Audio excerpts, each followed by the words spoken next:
What is up, Carmination? Welcome into NBA DFS Live for Wednesday, February 12th. I'm your host, Ben Hassler, joined by Justin Bales. I'm pretty sure I fixed my mic, so if I sound better than I did on Monday, let me know in chat. I'm pretty sure I fixed it. It took me like 20 minutes, but I figured it out. I don't know. It was like picking up my computer speaker rather than the microphone I'm wearing, but I fixed it. Big slate tonight. I didn't even know. Bales pointed out. Okay, yeah, they said that I sound better. All right, that's good. I didn't even know. Bales pointed this out. I didn't realize that the All-Star break was like this weekend and like next week already. I've just kind of been like in the zone, just grinding every day. I didn't even realize that it was that quick. So we have 2 games tomorrow, and then I think we're off for a minute. But we do have another free roll courtesy of DraftKings tonight. So anybody can play as long as you have a DraftKings account.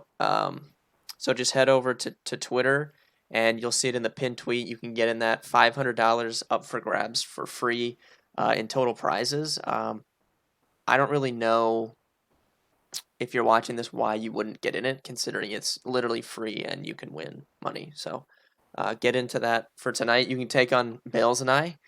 And see if you can outscore us. Any progress on getting you two to the combine? I don't think we've made. I don't think we've made any progress on that, unfortunately. No But progress at all. I don't know. We'll see. I don't know. I don't think we made any progress, but there's a big slate tonight. There is some injuries to monitor. Um, in terms of ones that could affect the slate, like Kevin Love being out, I think would affect the slate. Would bump up Larry Nance. They do have Drummond now, who they didn't, back when Love was missing time earlier, but I do think that would affect the slate. Serge Ibaka being questionable would affect the slate if he was ruled out again, like he was on Monday, kind of out of nowhere. Giannis is obviously out again. DraftKings did well. They bumped Chris Middleton up to almost 9K, so they did well there. But Bledsoe at 7-7 is still a stone lock for me, pretty much in all formats. So we'll have to dive into that a little bit. But I don't know. I don't know if there's any other like huge injuries. Like some have already been going on. Like Kyrie's still out. I do think Luka is back tonight though, so that's good. I'll talk about him. Would that make Nance or Porter Jr. the better play? I think Nance would definitely benefit because we've seen him start in the absence of Love a couple times recently. But I like Kevin Porter Jr. regardless. If you look, his minutes have been really solid over the last couple weeks. This is a really good matchup against Atlanta, and he's kind of being used as that guy that can, similar to Colin Sexton, but I think he's. Do you think he's better than Colin Sexton? No. You don't think he is? I think they're similar, and they can just really rack up points and just score very easily. It's a really good matchup, so I think he's in play anyways. Beal tonight, he kills back-to-backs. Yeah, we'll get into that right now. So we'll start at point guard. Bales, I'll let you go ahead here and start at point guard. I don't even want to. There's just so many, I don't know, like odd things that you can do. If you're paying up, I mean, you're picking between Lillard and Trae Young most likely. Luka didn't really see his. I guess he saw his price drop like $1,000, but who knows? He just said that he wants to play tonight, so he can play in the All-Star game. So, like, it wouldn't be overly shocking if they throw him out there for 20 minutes just to show that he can play. I would probably go with either Trae Young or Damian Lillard. Right now, I lean Young against Cleveland. Outside of that, you have, like, Victor Oladipo. He's playing around 30 minutes now. He's still only 48. Kai Bowman is expected to play bigger minutes tonight. I know that he screwed a lot of people in his last game, so people are probably not going to use him too much, but he's only 4K. D'Anthony Melton and Tyus Jones are both really cheap, both come with a ton of upside. Ja Morant, all three of those Memphis guards can be used in tournaments, I think. I don't really think that I trust any of them in cash games. Dante DiVincenzo at 4,500 makes a lot of sense if you're dropping down. Malik Monk's been playing extremely well for 47. Both of them can be considered in cash, I believe. I don't really have any problems there. You said Eric Bledsoe. I don't necessarily think that he's as big of a lock as I think that you believe he is. I have no problems with him at 77, but I don't really like the matchup against Indiana. And I don't think you necessarily have to go there. Outside of that, like Colin Sexton is a solid tournament option. Terry Rozier against Minnesota makes a lot of sense in tournaments. I mean, Malcolm Brogdon's still too cheap. There's just a lot of different ways you can go. De'Aaron Fox at 77. If everyone's going to go Bledsoe, literally just pivot to Fox in tournaments. He obviously can outscore Bledsoe on any given night. So just a little advice there. Yeah, so John in chat's talking about this too. Did you see that he's going to play limited minutes, or is this like a speculation that he could play No, no, limited no. minutes? Yeah, that's just full speculation. Okay, yeah, yeah. So if no one's gonna play him, I'm gonna play him in tournaments. I don't know, like he's not projected for high ownership now. It's early in the day though, so I don't really look at ownership projections until we get closer to lock. But I don't know if no one's gonna play him. I'd definitely be interested in tournaments. I feel like he kind of has a thing against the Kings. He's averaged 52 DraftKings points against the Kings in his career, and I think he kind of likes to play against them because they passed on him in the draft. His last game against them, he dropped over 70. That was earlier this season. So I definitely like him in tournaments, but I'll get to that. Bledsoe, for me, I think he's a lock just because, I mean, if you look at the numbers without Giannis, I know it's a tough matchup, but 33% usage, around 1.5 fantasy points per minute. It's just like too, like the numbers are just too good for me to care about the matchup in cash. Tournaments, if you want to fade him, I understand it because he should be high owned anyways. But I still think Bledsoe's the best point guard play. I agree on any of the guys you like in tournaments. Trae Young is my favorite tournament play. The Cavs are one of the worst, if not the worst, defensive team against point guards. They allow a lot of threes. And Trae, I mean, he has one of the highest ceilings on the slate every single night, and he rarely gets like Trey's one of the guys. It was kind of like Luca last year. Like it never really feels like he's chalk, right? It's only been like a couple times this Yeah. season that I can remember him like being highly owned. So I love Trey in tournaments. I like Sexton on the other side of that game though. It's not like Trey himself is a good defender. He's one of the worst in the league. So I think those guys could kind of go back and forth. And then I like a lot of these cheaper guys in cash. Honestly, if you're not using Bledsoe, DeAnthony Melton. I know people are gonna be like, Ben, why do you keep talking about DeAnthony Melton? He stinks, but if you look at his last three games, the minutes have all been there. And in those three games, 3 for 11 shooting, 1 for 9 shooting, 3 for 12 shooting. He's just not been putting the ball in the basket. Eventually, you feel like he's going to catch a hot shooting game. So I like him at his price. Malik Monk's been playing really well. I like him at his price. And if Mike Conley is active, like I said, his price really hasn't caught up to him since he moved back into the starting role. He's actually been playing pretty well. So I like those guys, but I agree pretty much with what Bales said.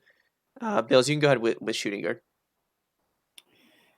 Yeah, shooting guards. I feel like I'm probably going to be on the outs on this one, but I don't know why you wouldn't just play Sterling Brown. He's going to see like 25 minutes tonight, and he's averaging a little bit under a fantasy point per minute. He's only 3,500. I mean, it just seems relatively obvious. Outside of that, I was going to save him for small forward, but I'll just use him because he is eligible at shooting guard. Pat Connaughton, I really like tonight. Just another Milwaukee guy that's going to benefit from Giannis being out. Solid per minute player. He's still under 4K.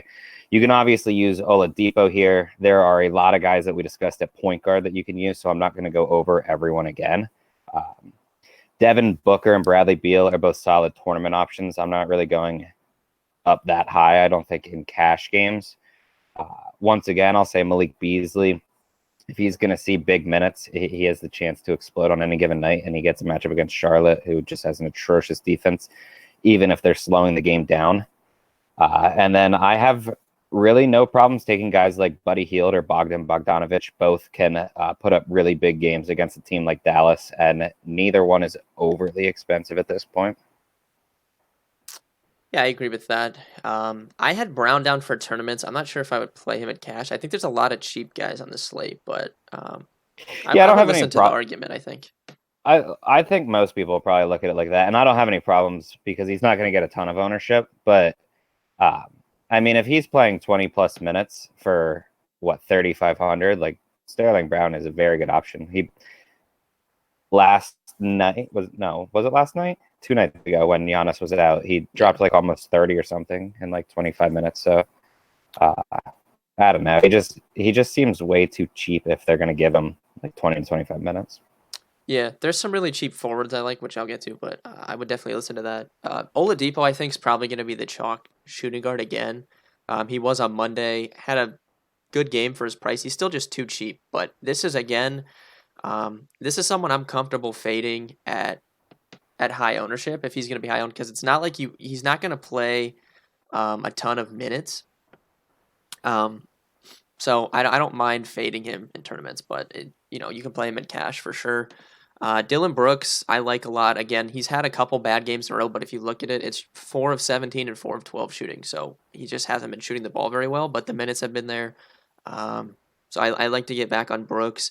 Dinwiddie, I think, is probably the safest spend up with Kyrie still out, and he's relatively cheaper than some of the others. But I am fine with Booker and Beal in tournaments. I just like. Do you agree with that? I think if I was picking of those three for cash, I would take Dinwiddie honestly over either of them. Um, I I know don't it's know. tough. Beal, I I guess get. Beal's been really steady, and I get that. Like someone brought up, I know he has good stats on back to backs, and he's actually been very consistent. So I guess I would listen to that. Booker, I think like Booker, I like in tournaments. He has a higher ceiling. Dinwiddie feels like safer for cash. Like yeah, I Booker guess for has a his legit price floor. too. Yeah, okay, I would go with Dinwiddie. But I mean Booker against that Golden State defense just Oh, looks so for sure. appealing. It's a great matchup for tournaments. I like him a lot. I guess Beal and Dinwiddie's more of a conversation. I guess. Yeah, I would actually probably go Dinwiddie's almost 2K cheaper. I Yeah, agree. that's just the Dinwiddie's the price. yeah. You also have Mitchell. If Conley's out, he's going to start at point guard again. I would like that, but we're kind of waiting on that news. And then Kevin Herter, his minutes have really been ramped up lately. The Cavs, like I said, bad defense, so I don't mind a tournament shot at him. And then Kevin Porter Jr. on the other side of that game, I like as well. Small forward, small forward's kind of a mess again. Like I said, I like Luca a lot in tournaments if no one's going to play him. Um, like Kelly Oubre, he came off the bench in their last game, and that was kind of like late news. It doesn't seem like it's something they're going to stick with though, because I saw that he missed the team bus or something, and that's why he came off the bench. It was kind of like punishment. So if he's back in the starting lineup, I like him again a lot, especially on FanDuel where you're forced to play two small forwards. Fantasy Labs reported Aiton most likely out. Okay, so yeah, I think that bumps up Diallo, which we'll get to, and then it bumps up Oubre a little bit as well. So I like him. Bogdanovich from Utah, he's been playing really well. He has 30 or more DK points in 4 of his last 5. So I don't mind him at his price. Chris Middleton, I like in tournaments, but I don't know if you need to play him in cash now that they bumped him up to almost 9K. And then GPP's LeBron, for sure, as always, and Karis LeVert, another guy. He just had a bad shooting night the other night, but he's been playing really well with Kyrie out, so I don't mind a tournament shot on him as well. Yeah, I mean I agree with you for the most part. My top 3 options are Pat Connaughton, Sterling Brown, and Dylan Brooks at small forward. I do like Oubre too, especially with Ayton not playing. Um, yeah, I mean you outlined it pretty well. I'll just add Kyle Anderson. As long as he's getting some solid minutes, he comes with a lot of upside, but I probably wouldn't go there in cash games, just tournaments. Yeah, I think that there might be a chance that people are kind of avoiding Oubre because he came off the bench in the last game, but hopefully we would be able. DraftKings, it doesn't matter because there's late swap, but hopefully we'd be able to get news that he's starting just to confirm that. Do you think it would be a good idea to stack the Portland game? Yeah, I think that'll be a semi-popular move tonight. Obviously, the pace against Memphis. It's really easy to stack the Blazers because you kind of know where the points are coming from. So I don't think that's a bad move in tournaments. I'm not as huge of like a game stacker as I used to be. But I don't think it's a bad strategy on most nights. We'll move to power forward. So this is where I think some of the cheaper guys for me come in. You have Ilyasova with Giannis out, obviously. PJ Washington. So they moved him into the starting lineup 2 games ago. He's played 29 and 36 minutes in the last 2 games.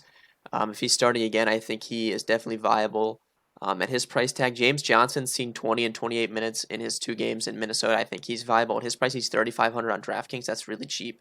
So I like those guys. I like Anthony Davis probably more so than LeBron tonight, I think. Um, I don't think either are musts in cash games, but I do like Davis. And then tournaments, I mean, there's a lot of guys you could look at. Collins has been playing more center with Capella out, so I like him against obviously that Drummond defense on the Cavs. Julius Randle's expensive, but good matchup against Washington. Christian Wood, tough matchup, but I do think you can go back to him. Jaren Jackson, really good matchup. Foul trouble concerns, but as long as he's below like 65, I think you can use him. And then if Ibaka's out, Hollis Jefferson, if he starts at center again, I think is a really strong play. Yeah, you pretty much nailed it. I will add Juan Hernan Gomez to the cash game pool. He's just playing minutes in the mid-20s for Minnesota, so, like, since he's got there. And I mean, he's a good player on a permanent basis, so I have absolutely no problems there. I mean, outside of that, I think you pretty much nailed everything. I think the big one is going to be Christian Wood in tournaments. Makes a lot of sense because I think people will avoid him after he played limited minutes in his last game. But his price still doesn't really match what he should do. The only real concern here is Orlando's defense. I mean, and their pace. Like, it's just so slow. Yeah, I think it's a good spot to buy him in tournaments, so I agree with that. If Ibaka's out, what do you do with Boucher? He stunk it up last game. Yeah, I was kicking myself on Monday night because when I saw that Boucher wasn't starting, I probably should have not played him in tournaments. I should have just pivoted off him because we knew he was going to be chalk. He just didn't see the minutes. I don't know. They don't really seem inclined. They seemed fine running Hollis Jefferson out there. So if he's not starting again, if Ibaka's out, I'll probably avoid him. The problem is that most people will probably avoid him now after he did that on the last game. But that's such a big edge in NBA DFS right now because when you get these injury situations and you know pretty much who everyone's playing, identifying the good spots to fade is a really big edge in tournaments. That's something I need to become better at. RHJ, if Ibaka's out, it's a great play. Nance as well, if Love is out, I think it's a fine play. Would you play Sabonis over Randall? Nah, I don't think I Randall for would. me. I would play Randall, I think. I play Randall in tournaments quite often, but his price now is just going to keep the ownership down. So I do like him. Finishing up at center, I like Ibaka if he's in. If he's out, like I said, it's Hollis Jefferson for me. I like Dwayne Dedmon for cheap against the Cavs. The Hawks have actually been playing him with Capella out, unlike when he was in Sacramento. So you don't really have to worry about that. But he's still under 5K, really cheap. Both Towns and Jokic, I think, are really good plays. Before I finish up here, who do you prefer between Towns and Jokic? I think that's a really close. I think there's a really close call tonight. Slight lean Towns, I think, honestly. The matchup is just so much better. Yeah, I can see it. I think Towns is probably going to project better. I might play Jokic though. I always play Jokic though. I feel like so. It might just be bias, I guess. Plus, the last time Towns played Charlotte, I used him, and he like barely played, and he dropped like over 80. Yeah, I So remember I that. feel He like got I'm in foul biased for trouble and then he that. just went. Yeah. I remember that. Do you think OG can repeat the performance if Ibaka's out? Yeah, those forwards are gonna. If Boucher's not starting, those are the guys that are gonna play a lot of minutes, right? So I wouldn't mind Anunoby in tournaments. Does Russell lose value playing alongside Towns? I don't think so. Like, I don't think it's to the point to where you wouldn't want to use him in tournaments. But like, obviously I'm an Ohio State fan. I'm from Ohio. D'Angelo Russell went to Ohio State, so I'm a fan of his. I don't really know. Like, what is your thoughts on just that trade as a whole? Because I don't really know why the Wolves thought. I don't want to say it after one game, but I don't know why they think they're going to be great, like as a team with those two playing together. I don't know like how the real life results are going to be from that. Honestly, I don't know. I'm pretty sure. Basically, what happened was Towns is just pissed off that they're not winning, and Towns wants to play with his friend. Yeah, but see, So they were like, "We'll go get your friend." Towns is like the reason they're not winning, right? Like Towns is a great player, but he's horrible on defense. He's never improved defensively, like at all. Um, he's really good offensively. I don't know if you could win with him being like your number one, though. Yeah, no, I agree. It's just kind of Like the only time they were good was when Jimmy Butler was there, and then Jimmy Butler kind of forced his way out, and everybody was like, "Oh, Jimmy Butler's a loser."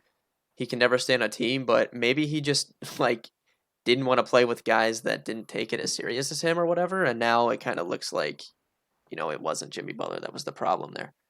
What game is going to double OT tonight? Bales, you have a guess on that? What game's going to double OT? Cavs and Hawks could be a I juicy one. would lay down a ton of money on none.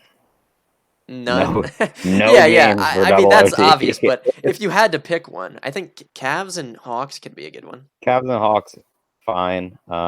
Lakers Denver, that could be interesting. I think you could say the Bucks game against Indiana. Yeah, I could see that. They seem about Wait, the close. Hawks just went to double overtime, didn't they? So scratch that. That's not going to happen that close. They just went to double overtime against the Knicks on like Sunday, so we'll scratch that. Maybe they're just a team that plays for overtime. Yeah, that could be. Towns, Dedman, Wagner, or Chris for a GPP. There's some Deadman. price differential between that, but I like Dedman a lot, honestly. Bales, you agree with that? Yep. Yeah. All right. So some other guys I like at center. Brook Lopez if Giannis is out. Valanciunas, honestly, starting against that Whiteside defense, I like him a lot. Don't mind Grant. He hasn't been great recently, but 30 or more minutes in his last 7 games. So I do like Jeremy Grant for cheap. Bale's such a buzzkill. I mean, yeah, I don't think any game's going to go to double OT, but if I had to pick one. I can give you my game. Yeah, yeah. I Denver Lakers, I think. All right. Add Hassan Whiteside to your pool at Oh center yeah, for too. sure, for sure. Whiteside for sure Always. is always in there. Especially against Memphis. Yeah. All right, that about does it. Thank you guys for watching. Like I said, free roll, $500 up for grabs for free. Head over, pin tweet DFS_karma on Twitter. Get in there. There's no reason for you not to get in it, considering it's free to enter. If you haven't picked up Bales and I's package, go ahead. We've had a ton of success with that recently. You get access to the game theory article, my final thoughts, Bales and I's player pool, Bales core for cash, and my core for tournaments. $9.99 a month. That's really cheap. That's one of the best deals in DFS. Last night was pretty good. I think my tournament core, I had Lillard, who sucked relative to his price, but then I had Zion, Aldridge, and Kobe White. All of those guys went well off relative to their price, so it's pretty good. Karma free rolls rock. Yeah, dude, they obviously, like, we've had a ton of success with those, so they're happy about that. They keep giving us more. So, I mean, the more that you guys fill this up, the more free rolls we will get. So, be sure to join that and take on Bales and I tonight. Tomorrow, I guess we won't have a stream because it's 2 games. So I don't know when I'm going to see you guys if it's the All-Star break that I didn't even know was happening. I might do like some baseball streams next week or something. I don't know. I'm going to figure out something to do because I don't want to just not talk to you guys for like a week. But I'll figure something out. So just follow on Twitter and I'll update then. And if you need anything else, we'll see you in Discord.